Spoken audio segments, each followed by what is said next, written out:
Ini adalah WBCQ, menghadirkan radio World/Chance kepada Anda dari Monticello, Maine, Amerika Serikat.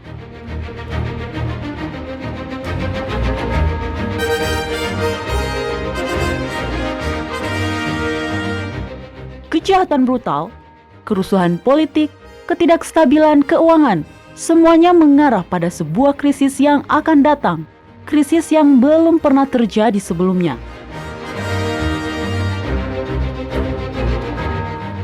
Tetaplah bersama Radio World/Chance untuk belajar cara Anda dapat bersiap secara rohani menghadapi apa yang berada di depan. Radio WLC mempersiapkan orang untuk menyambut Sang Juru Selamat yang segera kembali. Halo dan selamat bergabung para pendengar di program lain dari Radio World/Chance. Saya pembawa acara Anda, Mario Nugraha. Dan saya Doni Alexander, terima kasih telah menjadikan kami bagian dari hari-hari Anda. Ya, salah satu hak istimewa terbesar yang dimiliki seorang Kristen adalah memanggil nama Tuhan. Kita tidak perlu memotong seekor ayam. Kita tidak perlu menyiksa diri atau melakukan ziarah yang jauh untuk menyerahkan diri kita sendiri kepada Sang Pencipta kita. Kita bisa datang kepadanya semudah kita memanggil Dia, dan Dia akan selalu mendengar doa-doa kita. Itu sungguh sebuah hak istimewa yang luar biasa, ya kan? Ya, dan satu hal yang membuat hal ini semakin berarti adalah fakta bahwa kita dihargai dengan memberikan kepada kita pengetahuan mengenai siapa Tuhan yang sebenarnya. Karena Tuhan itu hanyalah sebuah gelar umum. Nama pribadi Bapa Surgawi kita adalah Yahwa atau Yah. Nah, asal kata dari namanya ini berasal dari kata kerja verb of being yang dalam bahasa Ibrani disebut Hayya. Saya tidak pernah bosan mendengar tentang nama ilahi. Fakta bahwa itu adalah kata kerja verb of being memiliki arti yang begitu dalam. Dia ada dengan sendirinya, dan dia adalah sumber dari segala yang ada.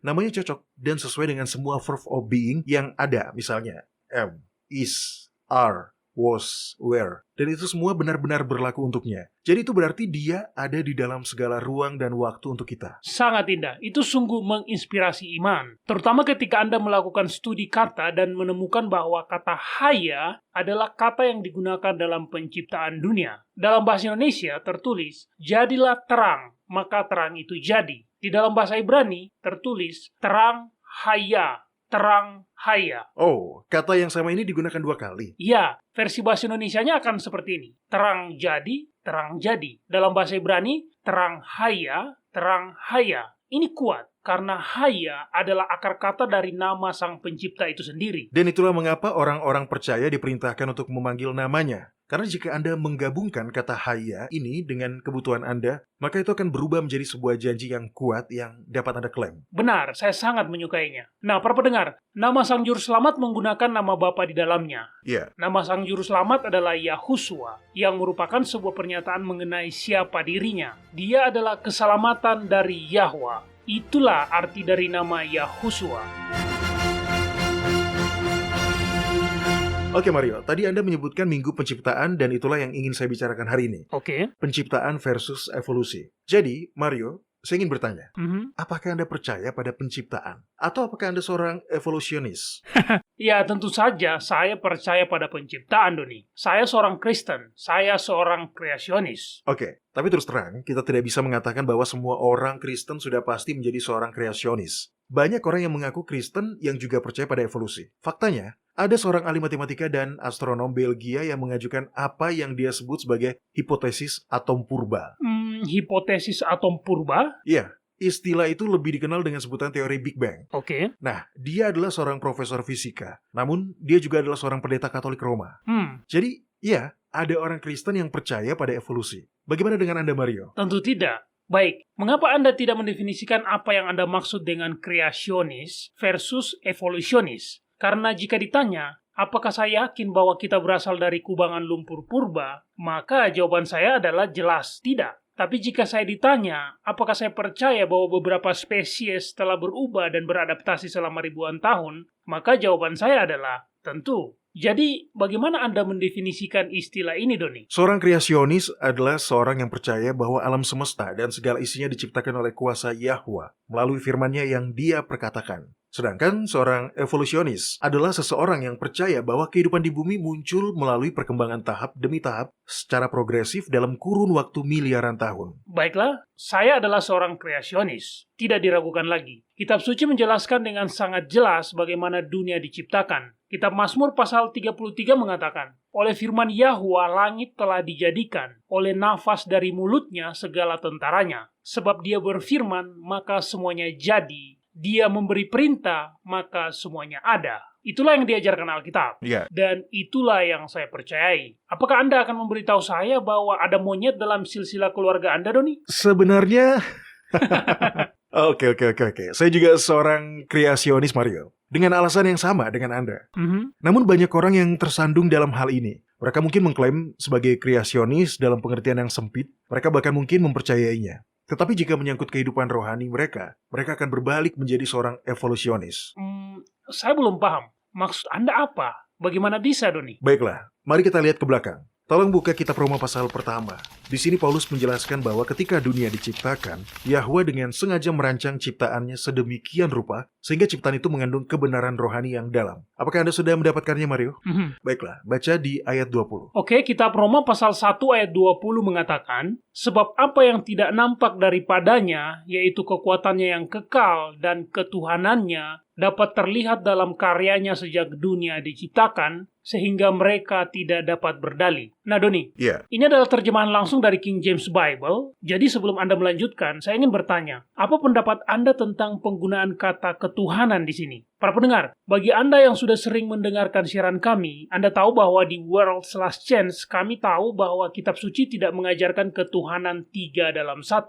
Jadi, apa tanggapan Anda, Doni, terkait ayat ini? Oke, ini terkait dengan versi yang Anda baca. Kebanyakan versi lain atau dalam bahasa lain seperti bahasa Indonesia, kata yang digunakan adalah keilahian. Jadi jangan tersandung pada salah satu kata yang dipilih oleh sang penerjemah. Oke. Baiklah, hal yang dikatakan di sini sekali lagi adalah bahwa hal-hal yang ada di alam dirancang secara khusus untuk mengajari kita pelajaran rohani yang mendalam. Hal yang diajarkan di dalam kisah penciptaan adalah keagungan dari kebenaran karena iman.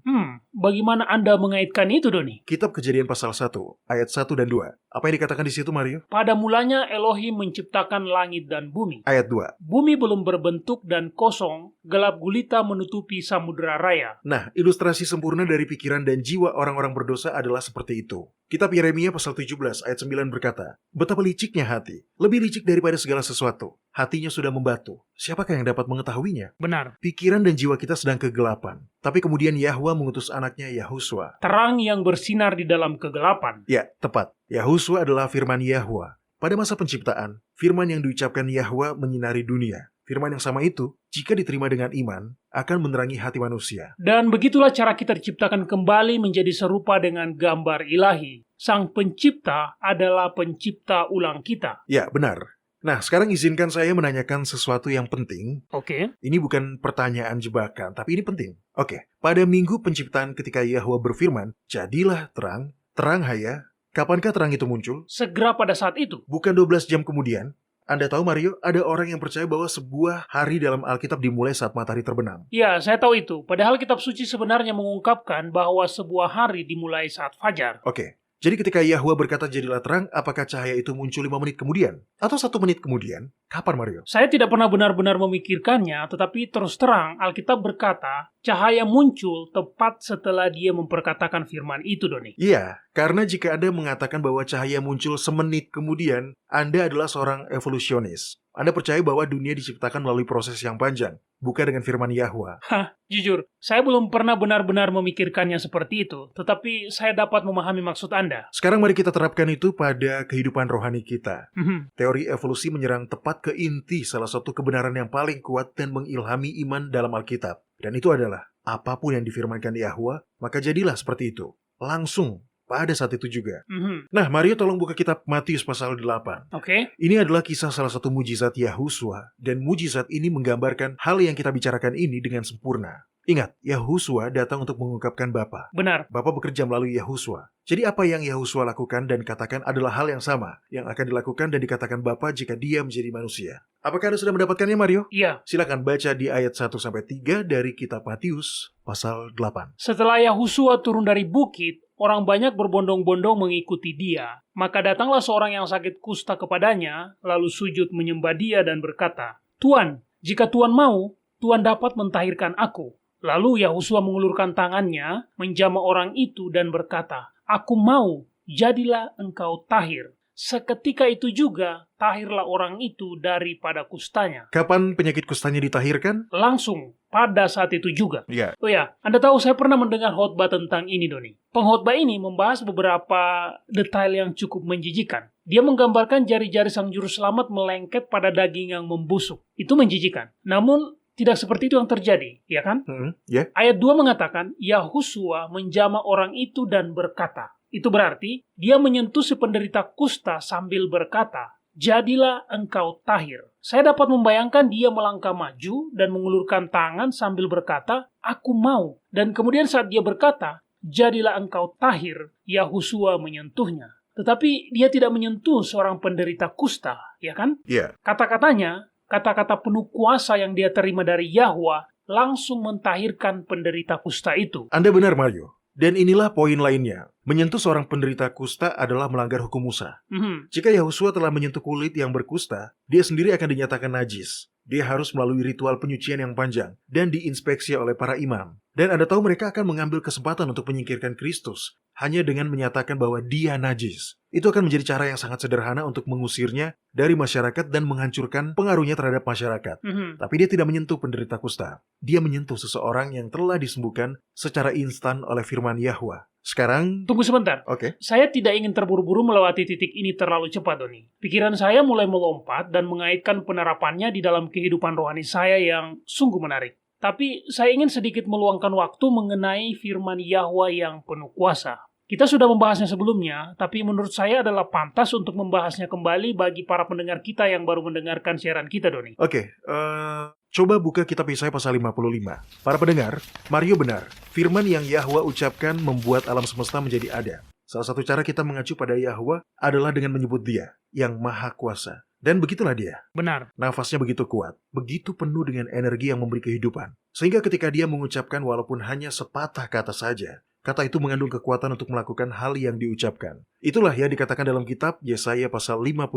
Mario, apa Anda sudah mendapatkannya? Iya, kitab Yesaya pasal 55 ayat 10 dan 11. Di sini Yahwa menggunakan analogi. Dia mengatakan bahwa firman-Nya akan keluar dan menyelesaikan apapun yang dia katakan. Sama seperti hujan yang menjadi agen aktif yang membuat bumi berproduksi, firman-Nya juga bekerja dengan cara yang sama. Ini adalah ayat-ayat yang sangat kuat dan menjadi salah satu ayat favorit saya.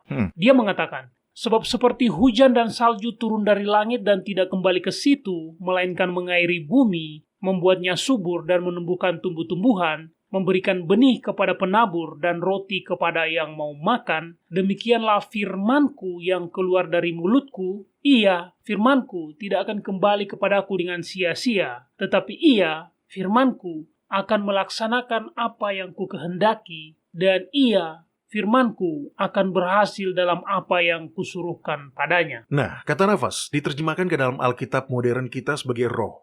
Jika Anda memiliki akses ke kamus konkordansi, dan Anda mencari kata roh dalam Alkitab, maka yang Anda dapatkan adalah kata nafas. Dari kitab Kejadian pasal 1, di mana roh Elohim melayang-layang di atas permukaan air, ke kitab Yohanes pasal 3, di mana Yahusua menjelaskan pembenaran kepada Nikodemus. Mario, sebaiknya Anda membuka dan membacanya. Oke. Nikodemus adalah seorang pemimpin Israel. Saya pernah membaca bahwa dia adalah anggota Sanhedrin. Dia memahami konsep rohani yang dalam. Jadi Yahusua dapat membicarakan dengannya pemikiran yang belum bisa dipahami oleh kebanyakan orang. Oke, saya sudah mendapatkan kitab Yohanes pasal 3, Doni. Baiklah, baca di ayat 5-8. Jawab Yahusua, aku berkata kepadamu, sesungguhnya jika seorang tidak dilahirkan dari air dan roh, ia tidak dapat masuk ke dalam kerajaan Yahwa. Apa yang dilahirkan dari daging adalah daging, dan apa yang dilahirkan dari roh adalah roh. Janganlah engkau heran karena aku berkata kepadamu, kamu harus dilahirkan kembali. Angin bertiup kemana ia mau dan engkau mendengar bunyinya, tetapi engkau tidak tahu dari mana ia datang atau kemana ia pergi. Demikianlah halnya dengan tiap-tiap orang yang lahir dari roh. Nah, di sini kata yang diterjemahkan roh berasal dari kata dalam bahasa Yunani yang sepadan dengan kata Ibrani, yang juga diterjemahkan roh dalam Perjanjian Lama, dan itu berarti nafas. Jadi nafas Yahwa lah yang memberi kekuatan pada firman-Nya. Nafas inilah yang dihembuskan di atas permukaan air pada masa penciptaan ketika Dia berkata, "Jadilah terang." Baik, Doni. Lalu bagaimana setelah kebangkitan Yahusua? Ketika dia pertama kali menampakkan diri kepada para murid pada malam setelah kebangkitannya, kitab Yohanes pasal 20 ayat 22 berkata, dia menghembusi mereka dan berkata, "Terimalah Roh Kudus." Ya, itu adalah kata yang sama. Begitulah. Di sini Yahwa berusaha menginspirasi iman kita untuk percaya pada kuasa firman-Nya. Baik para pendengar, jangan kemana-mana. Kita akan melanjutkan pembicaraan ini lagi setelah kami beristirahat sejenak. Kami akan segera kembali.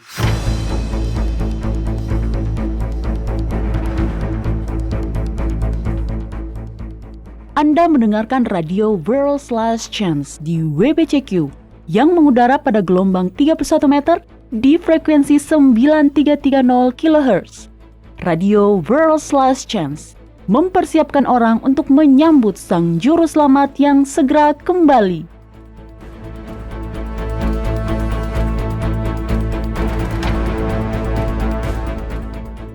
Topik tentang hari Sabat telah menjadi salah satu topik yang paling banyak disalahpahami dalam dunia kekristenan. Beberapa orang percaya bahwa hari Sabat hanyalah untuk orang-orang Yahudi, dan yang lain percaya hari Sabat masih wajib dikuduskan oleh semua orang. Mereka yang merayakan hari Minggu memandang pengudusan Sabat sebagai tindakan legalistik semata. Namun orang-orang yang memelihara Sabat memahami bahwa hari Sabat adalah sebuah hadiah, kesempatan untuk menghabiskan waktu berdua dengan Sang Pencipta. Tapi, sekalipun seperti itu, sudah terlalu sering terjadi bahwa ketaatan menguduskan Sabat telah dibebani dengan banyak tradisi buatan manusia. Tradisi inilah yang kemudian mengubah pemeliharaan Sabat menjadi sebuah beban yang berat dan tidak lagi menjadi sebuah hak istimewa yang menyenangkan. Yahwa memahami bahwa setan akan mencoba untuk menghancurkan berkat hari Sabat di bawah beban tradisi dan standar buatan mengenai cara pengudusan Sabat yang benar. Dalam kitab suci, dia telah mengungkapkan rahasia bagaimana mendapatkan berkat hari Sabat yang sejati. Jika Anda ingin mengetahui bagaimana kitab suci mendefinisikan pemeliharaan Sabat yang sebenarnya, kunjungi worldslastchance.com dan klik ikon radio WLC, pilih bahasa Indonesia. Carilah episode yang berjudul Merayakan Sabat dengan Sukacita. Percayalah, pengalaman Anda merayakan Sabat tidak akan pernah sama lagi. World's Last Chance telah membuat lebih dari 1.500 video dokumenter dalam lebih dari 30 bahasa. Kunjungi situs kami di worldslastchance.com atau nonton videonya pada channel WLC di YouTube. Video-video dokumenter baru tentang berbagai topik penting terus dirilis sepanjang waktu. Mulailah menontonnya dan pelajarilah kebenaran selama Anda masih memiliki kesempatan di worldslastchance.com.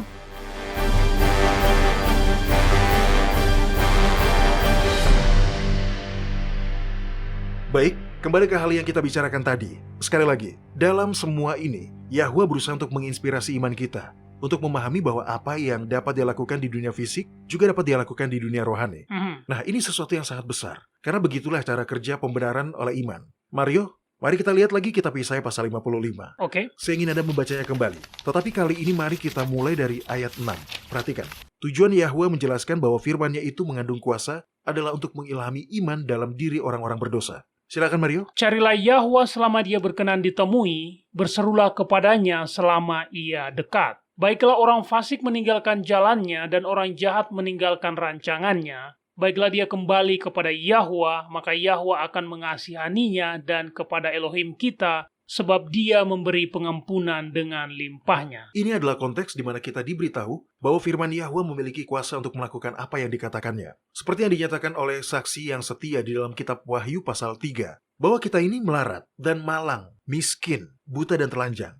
Tetapi kuasa mencipta atau kekuatan kreatif yang terkandung dalam firman Yahwa memiliki kemampuan untuk mengubah semua keburukan tadi dan mencipta ulang kita. Baik Mario, tolong bacalah 2 ayat berikutnya. Sebab rancanganku bukanlah rancanganmu, dan jalanmu bukanlah jalanku. Demikianlah firman Yahwa. Sebagaimana langit lebih tinggi dari bumi, demikianlah jalanku lebih tinggi dari jalanmu, dan rancanganku dari rancanganmu. Yahwa bukanlah Eloa pendendam yang hanya ingin menghukum dan menghancurkan. Keinginan hatinya adalah untuk menyelamatkan kita. Dan bagaimana dia melakukan itu? Sebab seperti hujan dan salju turun dari langit dan tidak kembali ke situ, melainkan mengairi bumi, membuatnya subur dan menumbuhkan tumbuh-tumbuhan, memberi benih kepada penabur dan roti kepada orang yang mau makan, demikianlah firmanku yang keluar dari mulutku. Ia tidak akan kembali kepadaku dengan sia-sia, tetapi ia akan melaksanakan apa yang ku kehendaki, dan ia akan berhasil dalam apa yang kusuruhkan kepadanya. Inilah sebabnya mengapa Paulus dan Silas dapat mengatakan kepada sipir penjara Filipi,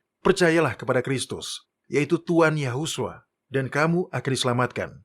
Pada saat pikiran Anda setuju untuk percaya bahwa Yahwa telah menyediakan keselamatan melalui Yahuswa, dan Anda berkata, "Iya, saya percaya, dan saya menerima jasa darah Kristus yang dicurahkan atas nama saya." Saat itu juga Anda dibenarkan. Yahwa menggunakan jasa darah Kristus dan memperhitungkannya kepada Anda. Jasa darah Yahuswa menutupi semua dosa masa lalu Anda, dan Anda diampuni. Betul. Tapi bukan hanya itu saja kan, Doni? Saya tahu kebanyakan orang Kristen sudah jelas tentang hal ini. Yahuswa mati menggantikan kita. Tapi masih ada lagi. Iya, benar, masih ada lagi. Dan inilah yang saya harapkan dapat menginspirasi para pendengar sekalian. Ketika Anda menerima anugerah keselamatan, bukan hanya jasa kematian Yahuswa yang diperhitungkan kepada Anda. Jasa dari kehidupan Yahuswa yang tidak berdosa juga diperhitungkan pada Anda. Jadi, Anda tidak hanya berdiri di hadapan Yahwa sebagai pribadi tanpa cacat, seolah-olah Anda tidak pernah berdosa. Tetapi Anda juga berdiri di hadapannya sebagai orang benar. Seolah-olah seluruh hidup Anda telah Anda jalani dalam ketaatan yang sempurna pada kehendak Ilahi, sama seperti Kristus. Inilah pembenaran oleh iman. Wow, ini sangat menggugah harapan, karena tentunya kita tidak bisa membuat diri kita sendiri menjadi lebih baik. Ya, benar Mario. Dan karena kita memang tidak akan bisa. Iya, saya tahu karena saya sudah mencobanya dan tidak berhasil. Ini harus menjadi sebuah anugerah, dan begitulah kebenarannya. Oke. Tunggu sebentar, saya ingin membaca kitab Roma pasal 5, ayat 1 dan 2. Kedua ayat ini menggambarkan keadaan kita di hadapan Yahwa setelah kita dibenarkan. Di sini dikatakan, sebab itu, kita yang dibenarkan karena iman, kita hidup dalam damai sejahtera dengan Yahwa, oleh karena Tuhan kita, Yahuswa. Oleh Dia kita juga beroleh jalan masuk oleh iman kepada kasih karunia ini. Di dalam kasih karunia ini, kita berdiri dan kita bermegah dalam pengharapan akan menerima kemuliaan Yahwa. Doni dan para pendengar, sangat indah, ya kan? Iya, betul Mario. Kita berdamai dengan Yahwa karena anugerah pembenaran oleh iman. Amin. Hal yang saya ingin semua orang pahami adalah bahwa hal ini mempengaruhi kehidupan sehari-hari kita pada saat ini. Bukan hanya pada dosa-dosa masa lalu. Ini juga mempengaruhi realitas Anda pada saat ini. Betul. Nah, tahukah Anda, Radio WLC mengudara di seluruh dunia dalam berapa bahasa sekarang? 7 atau 8 bahasa? Seingat saya ada 9, Doni. Oke, nah sudah jelas. Kita mengalami beberapa masalah antar bahasa. Dua kata ini, di dalam bahasa Indonesia, pembenaran dan kebenaran. Ini dapat menyebabkan kebingungan. Ada dua kata, dan itu berarti akan ada dua arti yang berbeda, ya kan? Ya. Tapi salah, kedua kata tadi memiliki arti yang sama. Oh ya, saya ingat kedua kata itu pada faktanya adalah kata yang sama dalam bahasa Yunani dan bahasa Arab juga. Begitulah yang pernah saya dengar, Doni. Iya. Kebenaran secara harfiah berarti perbuatan benar. Dan disinilah kita belajar tentang pengudusan. Ketika kita menerima kematian Kristus atas nama kita dibenarkan. Secepat itu. Saat itu juga kita berdiri di hadapan Yahwa seolah-olah kita tidak pernah berdosa. Tetapi sesuatu yang lain terjadi. Dan itu adalah pengudusan. Banyak orang tidak mengerti apa itu pengudusan. Oke, saya punya kamus favorit saya di sini, Doni. Saya baru saja mencari definisi kata pengudusan. Dan itu adalah tindakan menguduskan. Dalam pengertian Injil, ini adalah tindakan anugerah Tuhan di mana kasih sayang manusia dimurnikan atau disucikan dari dosa dan dunia, dan diangkat tinggi pada kasih tertinggi kepada Tuhan. Wow, itu yang tertulis di dalam kamus? Iya, itulah yang tertulis dalam kamus tahun 1828 ini, Doni. Oke, jadi dengan kata lain, pengudusan adalah proses. Iya, begitulah. Nah, dengan menggunakan kamus yang sama, carilah kata menguduskan. Apa yang dikatakan di situ, Mario? Dalam pengertian umum, membersihkan, memurnikan, atau menjadikan kudus. Baik, itu bagus. Sekali lagi, pengudusan adalah proses. Tetapi ini adalah sebuah proses yang tetap merupakan sebuah hadiah atau anugerah. Itu bukan sesuatu yang kita hasilkan. Mari kita lihat sekilas kitab Yeskiel pasal 36. Oke. Ini mungkin adalah penjelasan paling jelas dalam Alkitab tentang bagaimana proses ini bekerja. Jika Anda sudah mendapatkannya, bacalah ayat 25-27, Mario. Baik, di sini dikatakan, Aku akan mencurahkan kepadamu air jernih yang akan mentahirkan kamu. Dari segala kenajisanmu dan dari semua berhala-berhalamu, aku akan mentahirkan kamu. kamu akan kuberikan hati yang baru dan roh yang baru di dalam batinmu, dan aku akan menjauhkan dari tubuhmu hati yang keras dan kuberikan kepadamu hati yang taat. Rohku akan kuberikan diam di dalam batinmu, dan aku akan membuat kamu hidup menurut segala ketetapanku dan tetap berpegang pada peraturan-peraturanku dan melakukannya. Inilah yang Yahwa lakukan untuk kita ketika Dia menguduskan kita. Pembenaran tidak berarti bahwa kita tiba-tiba secara inherent menjadi murni dan tidak berdosa.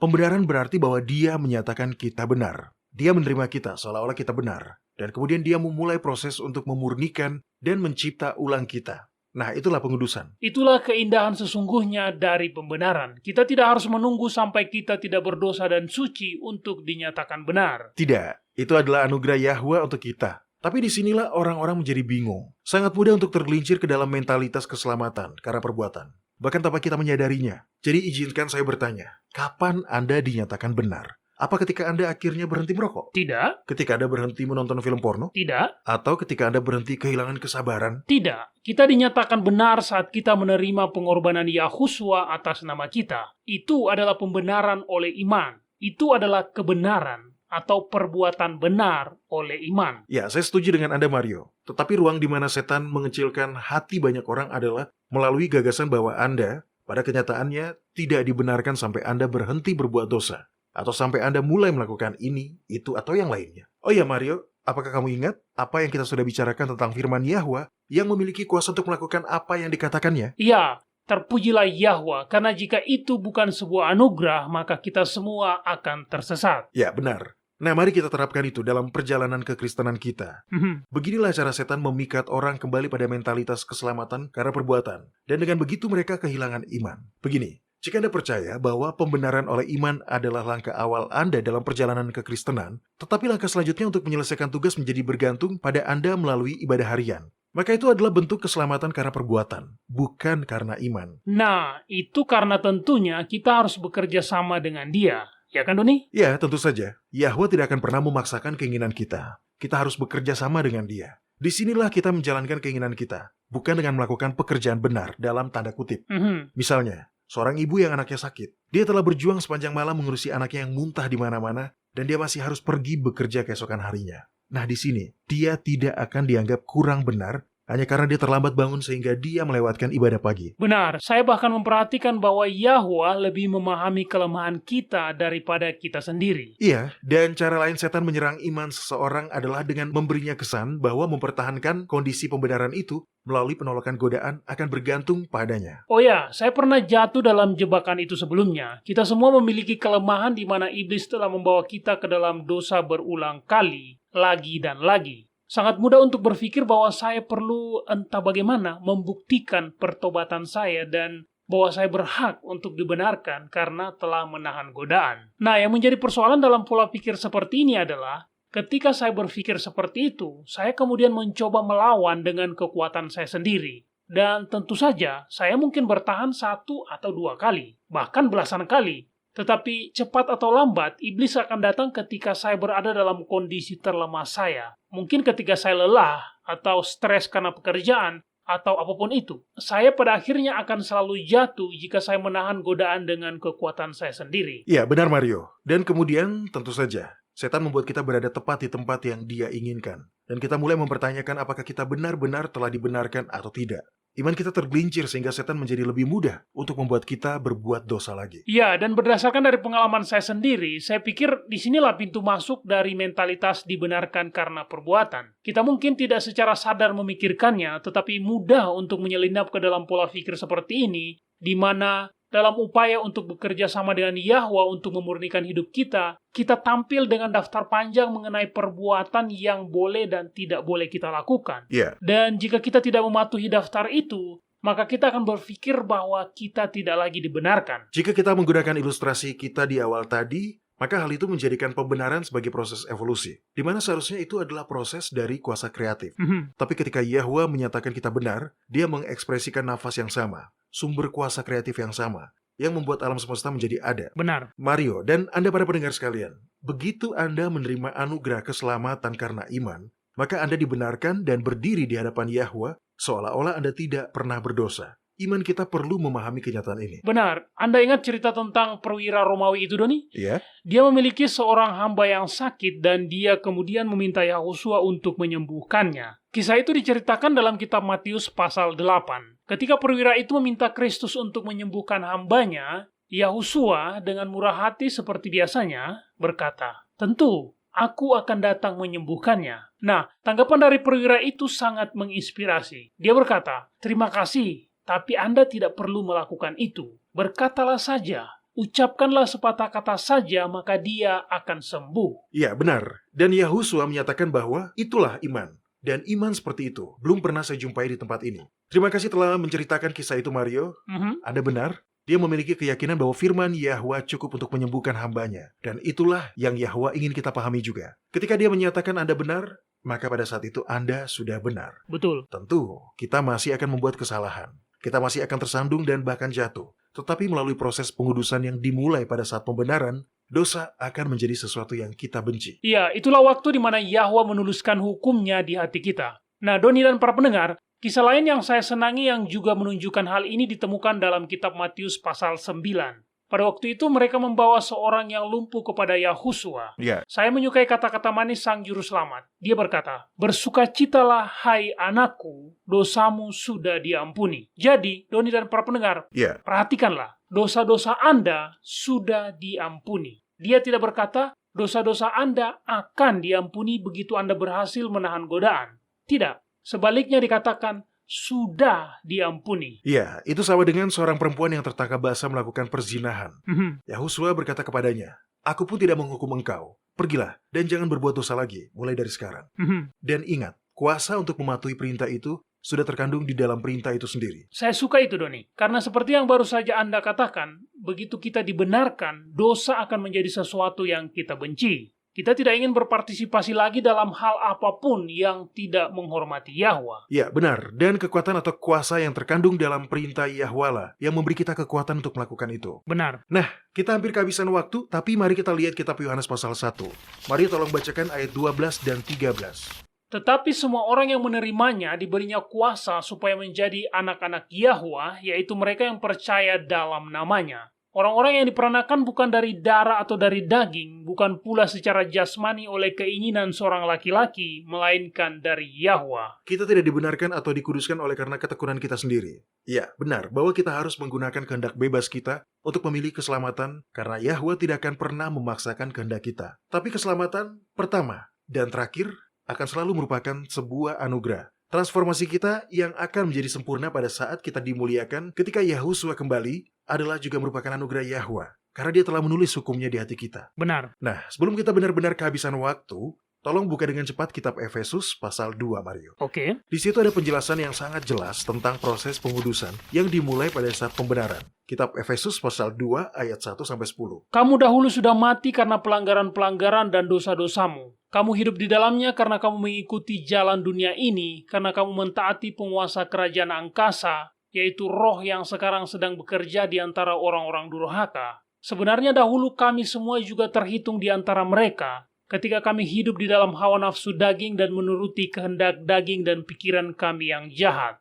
Pada dasarnya kami adalah orang-orang yang harus dimurkai sama seperti mereka yang lain. Tetapi Yahwa yang kaya dengan rahmat oleh karena kasih-Nya yang besar yang dilimpahkannya kepada kita telah menghidupkan kita bersama-sama dengan Kristus, sekalipun kita telah mati oleh kesalahan-kesalahan kita. Oleh kasih karunia kamu diselamatkan. Dan di dalam Kristus Yahosua, Dia telah membangkitkan kita juga dan memberikan tempat bersama-sama dengan Dia di tempat surgawi, supaya pada masa yang akan datang Ia menunjukkan kepada kita kekayaan kasih karunia-Nya yang melimpah-limpah sesuai dengan kebaikan-Nya terhadap kita dalam Kristus Yahosua. Sebab karena kasih karunia kamu diselamatkan oleh iman, itu bukan hasil usahamu, tetapi pemberian Yahwa. Itu bukan hasil pekerjaanmu. Jangan ada orang yang memegahkan diri, karena kita ini adalah buatan Yahwa, diciptakan dalam Kristus Yahosua untuk melakukan pekerjaan baik yang dipersiapkan Yahwa sebelumnya. Dia mau supaya kita hidup di dalamnya. Apakah Anda seorang evolusionis? Apakah Anda percaya bahwa Anda akan dibenarkan setelah Anda membuktikan betapa menyesalnya Anda dengan menjauhkan diri dari dosa-dosa beberapa kali? Atau apakah Anda seorang kreasionis, siap dan bersedia menerima karunia pembenaran dan pengudusan Yahwa sekarang? Semoga kita semua menjadi kreasionis yang bersedia menerima anugerah Yahwa.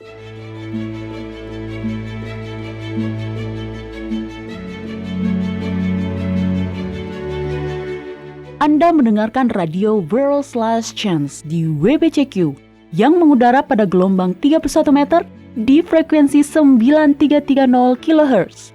Radio World's Last Chance mempersiapkan orang untuk menyambut Sang Juru Selamat yang segera kembali.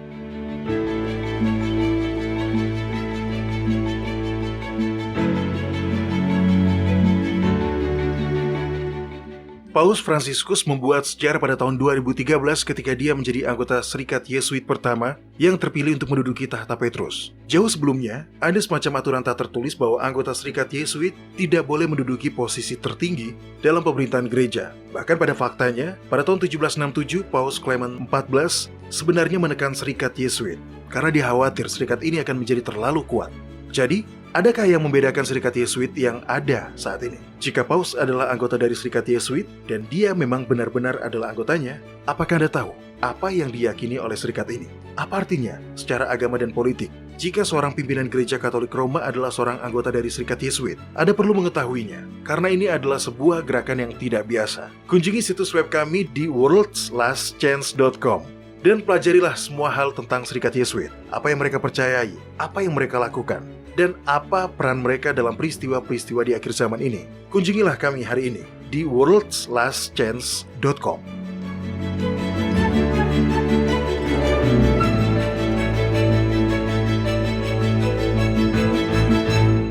Jika Anda sudah berkomitmen untuk beribadah kepada Yahwa pada hari Sabat kudusnya yang ditentukan dengan kalender lunisolarnya yang ditetapkan pada masa penciptaan, World's Last Chance memiliki aplikasi yang dapat Anda gunakan baik di komputer maupun di smartphone Anda. Aplikasi kalender lunisolar WLC telah dirancang untuk memenuhi kebutuhan para pemelihara Sabat lunar di seluruh dunia. Kunjungilah website kami di worldslastchance.com dan mulailah menggunakannya hari ini. Anda dapat mengaksesnya secara online dan mengunduhnya ke perangkat Anda atau bahkan memasangnya di website Anda sendiri. Aplikasi kalender lunisolar WLC adalah sebuah bahan yang sangat baik bagi semua orang yang berkomitmen untuk menghormati hari-hari raya Yahwa.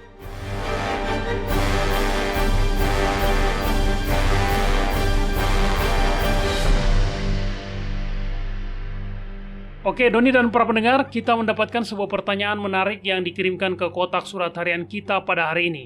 Jerry Conniff di Oakland, California, menulis, WLC yang terkasih, saya dan istri saya membesarkan anak-anak kami untuk tidak mengkonsumsi alkohol. Kami baru-baru ini mengetahui bahwa putra bungsu kami mulai minum alkohol. Dia menegaskan bahwa tidak ada yang salah dengan itu karena Yahusua sendiri minum anggur. Kami sangat sedih atas keputusannya, tetapi kami juga tidak ingin bersikap tidak bijaksana. Menurut saya dia salah, tetapi dapatkah Anda memberi kami beberapa ayat atau prinsip Alkitab tertentu tentang masalah ini? Jika dia benar, istri saya dan saya akan sepakat untuk tidak mengatakan apa-apa lagi. Namun, jika ada prinsip-prinsip Alkitab yang dapat kami bagikan, saya pikir dia akan terbuka untuk mendengarkan. Salah satu hal tersulit sebagai orang tua adalah mundur selangkah dan membiarkan anak-anak yang sudah dewasa membuat keputusan sendiri. Iya, sebagian besar anak Anda sudah dewasa. Ya kan, Doni? Ya. Anak-anak kami masih tinggal bersama kami, jadi kami merasa mereka masih agak lunak. Ya. Nah, nikmatilah selagi masih seperti itu dan manfaatkanlah sebaik-baiknya. Karena sangat sulit melihat anak-anak yang Anda besarkan dari kecil hingga dewasa membuat pilihan yang Anda tahu dapat melukai mereka pada akhirnya. Saya pikir kami dapat membantu Anda, Jerry. Tapi pertama-tama, saya hanya ingin mendorong Anda dan istri Anda untuk terus mendoakan putra Anda. Jangan menyerah.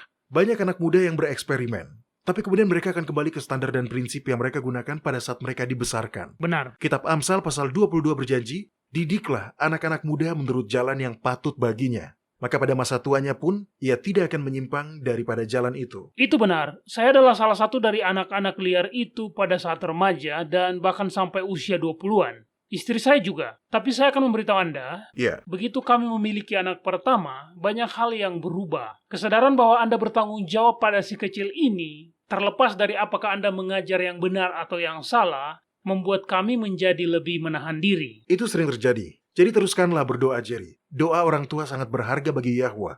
Namun, sehubungan dengan pertanyaan Anda, WLC percaya bahwa posisi Alkitab sudah jelas. Alkohol dalam bentuk apapun tidak dianjurkan atau diizinkan. Nyatanya, kitab Amsal pasal 20 ayat 1 menyatakan dengan jelas bahwa anggur adalah pencemooh. Minuman keras adalah peribut. Tidaklah bijak orang yang terhuyung-huyung karenanya. Benar. Ini adalah kata-kata bijak dari orang paling bijaksana yang pernah hidup. Kitab Amsal pasal 23 ayat 31 juga. Ayat ini bahkan lebih belak-belakan lagi. Ia mengatakan, jangan melihat kepada anggur kalau merah menarik warnanya dan mengilau dalam cawan yang mengalir masuk dan nikmat, tetapi kemudian memagut seperti ular dan menyemburkan bisa seperti beludak. Oke, tentu saya tidak ingin berdebat dengan Anda, Doni. Ayat-ayat yang Anda sebut sudah sangat jelas. Tapi berpantang total minum anggur, bagaimana dengan prinsip moderasi dalam segala hal? Apakah benar-benar salah untuk, Anda tahu, bersantai dengan segelas anggur di malam hari sesekali? Ayat yang Anda bagikan pasti berlaku untuk pecandu alkohol. Tetapi jika seseorang bukan pecandu alkohol, jika itu hanya sesekali, apakah itu benar-benar buruk? Bahkan ada penelitian yang menyebutkan bahwa segelas anggur merah bermanfaat bagi jantung. Itu pertanyaan yang wajar, Mario. Saya bukan ilmuwan medis, tetapi saya berani menebak bahwa jika anggur merah itu baik, maka jus anggur murni yang tanpa pemanis pasti lebih baik. Hal lain yang ingin saya katakan adalah, ketika saya tumbuh dewasa, kami selalu diberitahu bahwa mengkonsumsi alkohol akan membunuh sel-sel otak. Sekarang, konsumsi alkohol dalam jumlah sedang sebenarnya tidak membunuh sel-sel otak. Namun, hal itu tentu saja akan memperburuk sel-sel itu. Ya, ada benarnya. Apakah ada orang di antara kita yang benar-benar mau merusak fungsi otaknya? Itu refleksi yang bagus. Oh iya, dalam sebuah penelitian yang dilaporkan oleh New York Times, Dr. Roberta Petney menemukan bahwa alkohol mengganggu fungsi otak pada orang dewasa dengan merusak dendrit pembawa pesan pada neuron di otak kecil. Alkohol mengurangi komunikasi antara neuron, mengubah strukturnya, dan menyebabkan beberapa gangguan yang terkait dengan keracunan. Mario, ada penelitian lain yang diterbitkan dalam The British Medical Journal di tahun 1997 yang mengungkapkan temuan serupa. Nah, jadi intinya begini, di hari-hari terakhir ini, ketika tipuan dan daya pikat setan lebih halus dan menggoda daripada sebelumnya, maukah kita benar-benar melakukan sesuatu yang dapat merusak kemampuan kita untuk bernalar? Tentu tidak. Kita pasti tidak mau. Oke, tapi bagaimana dengan referensi dalam perjanjian baru tentang Yahosua yang minum anggur? Misalnya, mujizat pertamanya. Pada sebuah pesta pernikahan di Kana, dia mengubah air menjadi anggur. Banyak orang yang beralasan minum anggur berdasarkan asumsi mereka bahwa Yahosua mengkonsumsi anggur. Ya, seperti anak laki-laki Jerry. Oke, hal yang perlu kita ingat adalah kebenaran itu konsisten. Ajaran kitab suci juga konsisten. Dan di seluruh kitab suci, setiap kali seseorang secara khusus berdedikasi untuk melayani Yahwa, mereka diperintahkan untuk menjauhkan diri dari alkohol. Bisakah Anda memberikan contohnya, Doni? Nah, dalam kitab Imamat pasal 10, Yahwa memerintahkan agar para imam yang melayani di hadapannya tidak boleh minum alkohol ketika mereka masuk. Karena jika tidak, maka mereka akan mati. Dan dia menjadikannya ketetapan turun-temurun untuk selama-lamanya. Tujuan jelasnya ditulis di ayat berikutnya, yaitu untuk membedakan antara yang kudus dengan yang tidak kudus, antara yang najis dengan yang tidak najis. Oke. Jadi berpantang alkohol selalu disamakan dengan kekudusan dan komitmen penuh untuk melayani Yahwa. Saya mengerti. Inilah sebabnya ketika seseorang berkomitmen menjadi nazir, maka mereka harus tidak minum alkohol sama sekali. Oh ya, itu sebabnya ketika seorang malaikat dikirim pada Ibu Simpson, dia memerintahkan agar dia tidak makan apapun yang najis atau minum anggur atau minuman keras. Iya benar. Dan ingat, alasan yang diberikan adalah karena Samson harus menjadi seorang nazir dari sejak dalam kandungan. Mario dan para pendengar, Anda dapat membacanya di kitab Hakim-Hakim pasal 13. Dan hal yang sama di kitab Lukas pasal 1. Ketika seorang malaikat menampakkan diri kepada Zakaria dan menubuatkan kelahiran Yohanes Pembaptis, dia berkata, dia akan besar di hadapan Yahwa, dan dia tidak akan minum anggur atau minuman keras, dan dia akan penuh dengan Roh Kudus mulai dari rahim ibunya.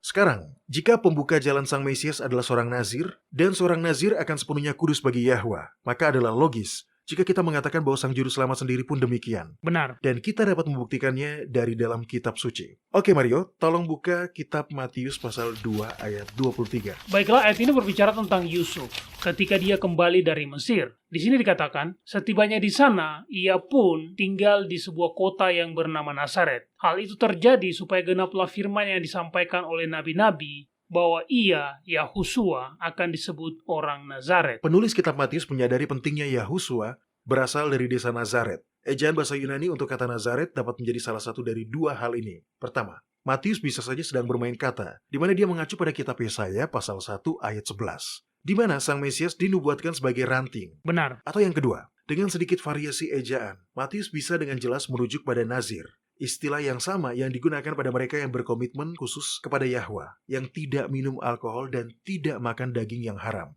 Itu menarik, tapi bagian itu masih belum menjelaskan referensi di mana dikatakan bahwa Yahusua minum anggur atau bahwa dia mengubah air menjadi anggur untuk mujizat pertamanya. Bagaimana Anda menyikapi hal itu, Doni? Kita akan menyikapinya dengan cara yang sama saat kita menghadapi subjek lain yang membingungkan. Kita akan mengumpulkan dan melihat bobot buktinya. Nah, sekarang inilah yang kita ketahui. Pertama, Perjanjian Lama sangat jelas menyatakan bahwa semua orang yang sepenuhnya didedikasikan untuk melayani Yahwa harus menjauhkan diri dari alkohol. Benar. Kedua, Perjanjian Lama berulang kali memperingatkan bahaya konsumsi alkohol. Dan yang ketiga, Yahusua sepenuhnya didedikasikan untuk melayani Yahwa. Dapatkah Anda benar-benar melihat Sang Juru Selamat dunia mengambil standar yang lebih rendah daripada, ya katakanlah Samson atau Yohanes Pembaptis? Tidak. Tentu saja tidak, Doni. Yang terakhir, poin keempat, kata anggur. Dalam bahasa Indonesia diterjemahkan dari kata Yunani, oihos. Nah, kita tidak benar-benar memiliki padanan untuk kata ini di dalam bahasa Indonesia. Karena oihos bisa berarti anggur, hasil fermentasi atau jus yang tidak difermentasi, tergantung konteksnya. Jadi jika kita menggabungkan semua itu, larangan mengkonsumsi minuman memabukkan di Perjanjian Lama, jaminan Alkitab bahwa Yahwa tidak pernah berubah, dan kata Yunani yang bisa merujuk pada anggur yang difermentasi atau jus yang tidak difermentasi. Apa yang kita dapatkan? Nah, kesimpulan logis yang bisa ditarik adalah bahwa oihos dalam Perjanjian Baru mengacu pada jus yang tidak difermentasi, bukan anggur hasil fermentasi. Karena kebenaran Alkitab akan selalu konsisten. Nah, itu menarik. Inilah mengapa saya menyukai kata-kata. Anda dapat mempelajari begitu banyak nuansa berbeda ketika Anda tahu apa arti sebenarnya dari kata-kata itu. Paulus memberitahu jemaat Korintus, karena itu, apakah kamu makan atau minum? Lakukanlah semuanya itu untuk kemuliaan Yahwa. Umat Kristen modern lupa bahwa di beberapa generasi masa lalu, berpantang total dari alkohol adalah hal yang umum dipraktekkan di antara orang-orang Kristen. Orang-orang modern mengklaim bahwa Alkitab mengizinkan minum alkohol secukupnya. Dan juga mereka mendasarkan klaim mereka pada kesalahpahaman dari kata asli yang diterjemahkan ke dalam bahasa Indonesia sebagai anggur. Nah, lihatlah kitab Yesaya pasal 65 ayat 8. Tolong dibacakan untuk kita, Mario. Baik, di sini dikatakan, seperti kata orang, jika pada tandan buah anggur masih terdapat airnya, janganlah musnahkan itu, sebab di dalamnya masih ada berkat. Demikianlah aku akan bertindak oleh karena hamba-hambaku, yakni aku tidak akan memusnahkan sekaliannya. Satu-satunya hal yang dimaksud dengan tandan buah anggur adalah jus segar. Itulah satu-satunya jenis yang Yahwa pernah nyatakan memiliki berkat di dalamnya. Tidak ada berkah yang bisa didapat dari sesuatu yang bisa membuat ketagihan dan membingungkan pikiran dan indera kita. Tidak ada. Benar-benar tidak ada. Ternyata topik ini mengandung lebih banyak hal lebih dari yang saya sadari sebelumnya. Terima kasih telah mengirimkan surat, Jerry. Saya belajar sesuatu yang baru hari ini juga. Baiklah, jika para pendengar memiliki pertanyaan, komentar, permintaan doa, silakan kirimkan kepada kami. Kunjungi situs web kami di worldslastchance.com dan klik hubungi kami. Kami juga ingin mendengar dari para pendengar sekalian. Anda menyukai apa yang Anda dengar? Kunjungi situs kami di worldslastchance.com untuk mendengarkan episode-episode lain dari program radio kami. Radio World's Last Chance mempersiapkan orang untuk menyambut Sang Juru Selamat yang segera kembali.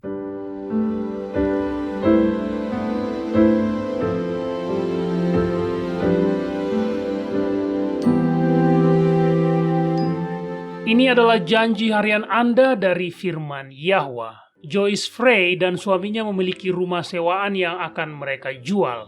Mereka telah menghabiskan ribuan dolar untuk memperbaiki rumah itu, dan setiap minggu mereka pergi ke rumah itu untuk merawat dan menyirami kebunnya. Itu adalah rumah yang indah. Kekurangan satu-satunya dari rumah itu adalah karena rumah itu terletak di sudut yang sangat sibuk. Sebagian besar rumah di Amerika Utara tidak dikelilingi oleh pagar tembok pribadi, sehingga itu menjadi masalah. Selama 3 bulan, Joyce dan suaminya berdoa agar mereka mendapat pembeli, tetapi tidak ada orang yang mau tinggal di persimpangan yang begitu sibuk. Pada suatu hari, ketika dia sedang keluar menjalankan tugas, Joyce terkesan untuk mampir ke bank dan menanyakan suku bunga untuk deposito berjangka. Di bank itu, Joyce menjelaskan informasi apa yang dia butuhkan.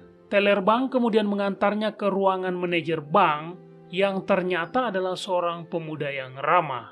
Ketika manajer bank bertanya mengapa dia tertarik dengan deposito berjangka, Joyce menjelaskan bahwa dia dan suaminya sedang berusaha menjual rumah, dan segera setelah terjual, mereka akan menempatkan sebagian dananya dalam rencana tabungan deposito berjangka. Pria itu bertanya, "Rumah Anda di mana?" Setelah Joyce memberitahunya, dia berseru, "Oh, saya dan istri saya suka daerah itu. Bolehkah saya melihat-lihat rumah Anda?" Keesokan harinya Joyce menunjukkan rumahnya. Pria itu tampak tidak terganggu sama sekali oleh jalan yang sibuk dan dia pun mengatur waktunya untuk datang kembali bersama istrinya. "Jika istri saya menyukainya, kami akan membelinya," kata pria itu. Joyce dan suaminya tentu saja senang, tetapi mereka berusaha untuk tidak terlalu berharap. Sang istri mungkin tidak ingin membeli rumah di jalan yang sibuk seperti itu. Jadi Joyce dan suaminya menyerahkan semuanya kepada Yahwa dan meminta agar dia memberi jalan terbaik bagi mereka semua. Keesokan harinya mereka mendapat telepon dari manajer bank tersebut. Dia berkata, "Istri saya menyukai rumah Anda. Kami ingin membelinya." Iuran mereka berakhir pada minggu yang sama ketika manajer bank dan istrinya tersebut membeli rumah mereka. Jadi Joyce dan suaminya bahkan tidak perlu membayar biaya tambahan lagi. Meskipun mereka akhirnya tidak berinvestasi dalam deposito berjangka, Joyce menyadari bahwa dorongan lembut untuk pergi ke bank dan menanyakan tentang suku bunga berasal dari Yahwa. Para pendengar, Yahwa tahu kebutuhan mereka untuk menjual rumah itu, dan dia juga tahu ada satu pasangan yang ingin membeli sebuah rumah. Dia bertindak agar kedua kebutuhan tersebut dipenuhi. Kitab Filipi pasal 4 ayat 6 dan 7 mengatakan, "Janganlah hendaknya kamu khawatir tentang apapun juga, tetapi nyatakanlah dalam segala hal keinginanmu kepada Yahwa dalam doa dan permohonan dengan ucapan syukur. Damai sejahtera Yahwa yang melampaui segala akal akan memelihara hati dan pikiranmu dalam Kristus Yahusua." Kepada kita telah diberikan janji-janji yang besar dan berharga. Majulah dan mulailah mengaminkannya.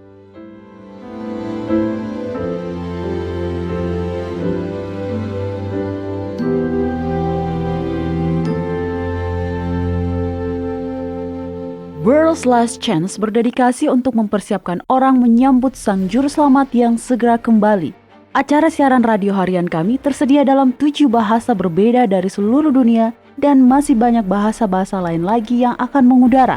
Video-video dan artikel-artikel kami telah diterjemahkan ke dalam lebih dari 30 bahasa berbeda. Dan kami tidak hanya fokus pada salah satu poin pengajaran. Kami bersedia untuk bekerja sama dengan surga untuk membawa semua kebenaran ke dunia. Artikel-artikel dan video-video kami mencakup berbagai topik-topik penting pada pertumbuhan dan pembangunan dari perjalanan kekristenan. Kami menghadirkan materi yang mencakup kesalehan praktis di dalam kehidupan sehari-hari, doktrin Alkitabiah yang benar-benar hanya didasarkan pada firman Yahwa, kalender Sang Pencipta, dan nubuatan akhir zaman yang penting untuk Anda ketahui. Kami bahkan membahas berbagai macam angin pengajaran yang palsu yang telah digunakan oleh setan untuk menipu banyak orang, dan mengungkapkan mengapa itu salah dan apa yang benar berdasarkan Alkitab. Kunjungilah kami hari ini di worldslastchance.com. Pelajarilah kebenaran di hari-hari terakhir ini.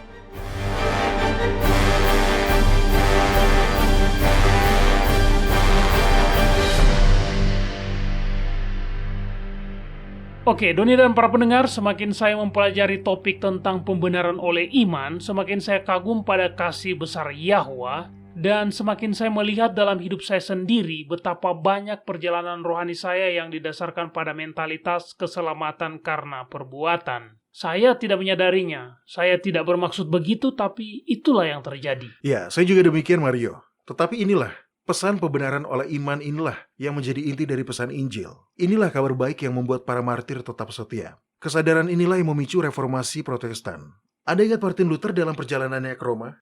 Dia merangkak dengan lututnya menaiki tangga Pilatus sebagai tebusan bagi dosanya. Dan tiba-tiba seperti kilat dia mendengar kitab Roma pasal 1 ayat 17, orang benar akan hidup oleh iman. Bukan karena perbuatan, bukan dengan menahan diri dari kuatnya keinginan berdosa Anda. Itu karena iman. Itu sebuah hal yang sangat bagus. Anda tahu, ketika saya pertama kali memulai perjalanan kekristenan saya mengubah hidup saya sepenuhnya. Saya yakin pada saat saya mencapai usia ini, saya akan menjadi jauh lebih sama seperti Kristus. Tetapi, saya tetaplah saya.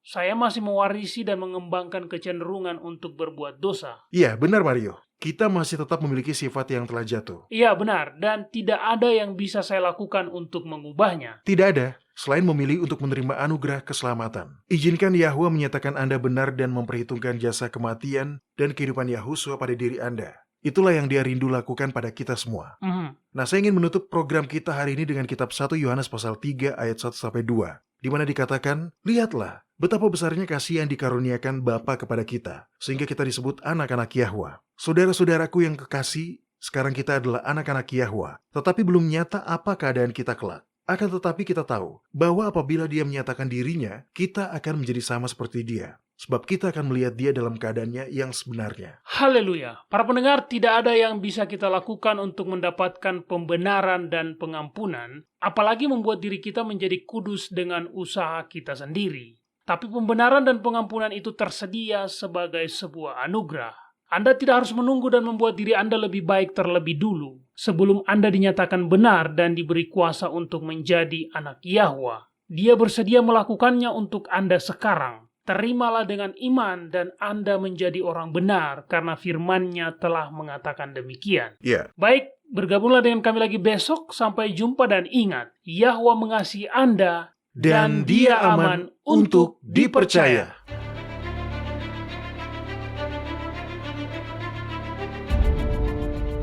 Terima kasih telah mendengarkan episode ini di Radio WLC. Kita hidup di masa-masa yang sangat serius. Dunia sedang berada di ambang bencana. Peristiwa-peristiwa bencana akan segera terjadi yang akan menutup zaman ini dan mengantarkan zaman berikutnya. Dalam belas kasihannya yang besar, Yahwa telah mengungkapkan tentang masa depan melalui nubuatan. Kitab Wahyu pasal 8 menubuatkan serangkaian peristiwa, masing-masing lebih parah dari yang sebelumnya, yang akan menghancurkan bumi. Persediaan makanan di bumi akan habis, kelaparan, dan penyakit sampar yang menyertainya akan terjadi. Persediaan air bersih bumi juga akan terpengaruh. Kitab Wahyu pasal 9 mengungkapkan bahwa setan akan menyamar sebagai makhluk luar angkasa. Teror dan kehancuran dari apa yang disebut invasi alien ini akan membuat orang-orang sangat membutuhkan keamanan dengan cara apapun. Kebebasan untuk hidup dan beribadah sesuai keyakinan di dalam hati akan menjadi tinggal kenangan. Banyak nyawa akan hilang selama rangkaian peristiwa ini. Dan ketika tanda binatang itu dipaksakan, akan ada yang menjadi martir. Setiap peristiwa akan mendatangkan krisis baru berikutnya, sebagai sebuah panggilan belas kasihan yang terakhir untuk bertobat. Karena Yahwa menghendaki supaya jangan ada yang binasa, melainkan supaya semua orang berbalik dan bertobat. Segera setelah kejadian yang dijelaskan dalam kitab Wahyu pasal 8 dan 9 telah terjadi, 7 tulah terakhir akan dicurahkan. Tulah-tulah ini dan juga sangkakala-sangkakala yang mendahuluinya akan mendatangkan malapetaka di bumi dan menyebabkan kehancuran dan kesengsaraan yang belum pernah terjadi sebelumnya. Kitab Yesaya pasal 24 memperingatkan dengan berkata, "Sesungguhnya, Yahwa akan menanduskan bumi dan akan menghancurkannya, akan membalikan permukaannya dan akan menyerahkan penduduknya. Bumi terhuyung-huyung parah seperti orang mabuk dan goyang seperti gubuk yang ditiup angin. Dosa pemberontakannya menimpa dia dengan sangat. Ia rebah dan tidak akan bangkit-bangkit lagi." Namun, bagi orang-orang yang percaya, ada harapan. Saat mengisahkan tentang akhir zaman, Yahusua berkata dalam kitab Lukas pasal 21 ayat 28, "Apabila semuanya itu mulai terjadi, bangkitlah dan angkatlah mukamu, sebab penyelamatanmu sudah dekat." Ya, akhir zaman akan traumatis. Memang akan seperti itu. Yahwa ingin menyelamatkan sebanyak mungkin orang sehingga Dia mengizinkan peristiwa puncak yang terakhir ini untuk membangunkan jiwa-jiwa. Berita Injil Kerajaan Yahwa menyatakan bahwa melampaui peristiwa-peristiwa traumatis yang akan datang, kebahagiaan abadi sedang menanti semua orang yang menerima anugerah keselamatan dari Yahwa. Ketika Yahusua kembali, semua orang yang telah mati dalam iman pada jasa Sang Juru Selamat akan dihidupkan kembali pada kebangkitan pertama. Yahusua kemudian akan mengokohkan kerajaan Yahwa di bumi. Dia dan orang-orang yang telah ditebus akan memerintah bersama di bumi selama 1000 tahun pertama dari kekekalan itu. Yohanes melihat langit yang baru dan bumi yang baru, karena langit yang pertama dan bumi yang pertama itu telah berlalu. Jika Anda ingin bergabung dengan orang-orang yang telah ditebus dari segala zaman, dengan menjalani kehidupan yang sesuai dengan kehendak Yahwa, buatlah keputusan. Terimalah keselamatan hari ini. Anda tidak harus membuat diri Anda siap terlebih dahulu. Bahkan sebenarnya, Anda tidak bisa. Saya juga tidak. Tidak ada yang bisa. Datanglah kepadanya, apa adanya Anda. Jangan menunggu sampai Anda berhenti berbuat dosa. Anda tidak akan menjadi lebih baik dengan usaha Anda sendiri. Terimalah undangan Yahwa untuk menjadi anggota kerajaannya di bumi baru yang kekal. Ketika Anda menerima undangan berharga ini, Yahwa akan memberi Anda hati yang baru. Dalam kitab Yeskiel pasal 36 ayat 26, Dia menyatakan, "Kamu akan kuberikan hati yang baru, dan roh yang baru di dalam batinmu, Dan aku akan menjauhkan dari tubuhmu hati yang keras, dan kuberikan kepadamu hati yang taat. Menerima hadiah yang tak ternilai ini adalah satu-satunya cara untuk bergabung dengan kerajaannya. Datanglah pada Yahwa, apa adanya Anda. Dia menunggu dengan tangan terbuka lebar untuk menyambut semua orang yang datang kepadanya.